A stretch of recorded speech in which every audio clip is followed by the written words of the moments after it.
There's Mr. Danhoff from the National Center is here, and he has a question about GMOs. We have a dialogue with the National Center on this topic, and we agreed that they could state their position at today's meeting. So, Mr. Danhoff.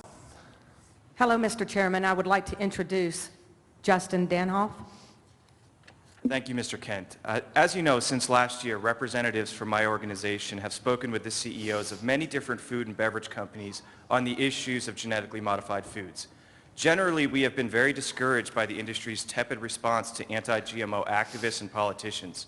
Some corporate leaders have told us that, frankly, other companies should do more to educate consumers about the safety and promise of GMOs. Others have expressed that this duty needs to fall to the federal government. The food and beverage industry seems to lack a true leadership and cohesion in a broad-based campaign to inform the American public about the scientific safety and potential of GM ingredients. Despite the fact that GMOs are mainstream agriculture and they feed more people more efficiently and they are more environmentally friendly than conventional crops, and that there is a scientific consensus that they're safe, activists still attack companies such as Coca-Cola for using GM ingredients in some of its products. Last year, Scientific American reported that the delayed application of vitamin A enhanced golden rice, thanks to controversy stirred by these activists, had cost over 1.4 million life years in India alone since 2002. This is real human suffering and death. The anti-GMO attacks come from Americans who have likely never missed a meal in their lives, but their campaigns against GMOs, while unscientific and fear-based, they're actually winning. One ABC News poll showed that 93% of Americans think the federal government needs to mandate GMO labeling, a tactic they hope will elevate GMOs with taboo products such as tobacco and alcohol. As perhaps the most recognizable brand in the world, Coca-Cola has an opportunity, and I would say a duty, to do more to bridge the GMO information gap. But corporate tepidness remains a problem. For example, when we submitted a shareholder resolution to McDonald's asking that company to do more to educate American consumers about GMOs, the board opposed the measure, stating that educational efforts and reporting in regard to GMOs should be the responsibility of the scientific, regulatory, and government agencies. That's pathetic. McDonald's serves Coca-Cola beverages, as you know. So my question is, would you consider making your company's health scientists, nutrition specialists, and you yourself, Mr. Kent, available to the American and international media to help combat the unscientific activists and stand up for the promise of GMOs?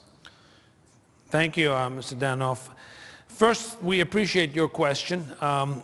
Question about technology, biotechnology, that you're presenting in a way a slightly different perspective than we have heard in the past. And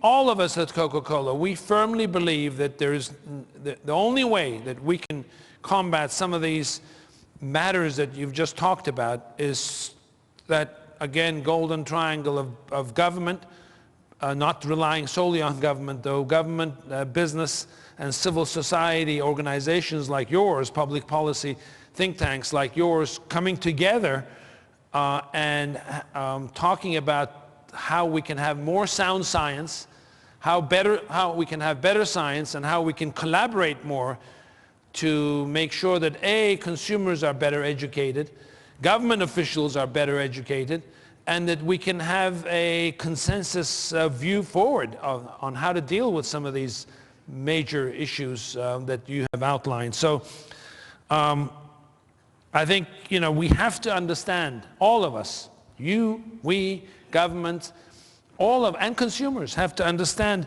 what are the discussions that are taking place. What is the scientific consensus? How is it evolving on production, on technology, on biochemistry, on safety issues? And then many of our regulatory affairs executives and scientific executives are involved in those discussions, and I'm very happy to even recommit them to a very productive dialogue with organizations like yours. And I'm very happy to be also part of those where it can serve a purpose. Thank you. Now I'll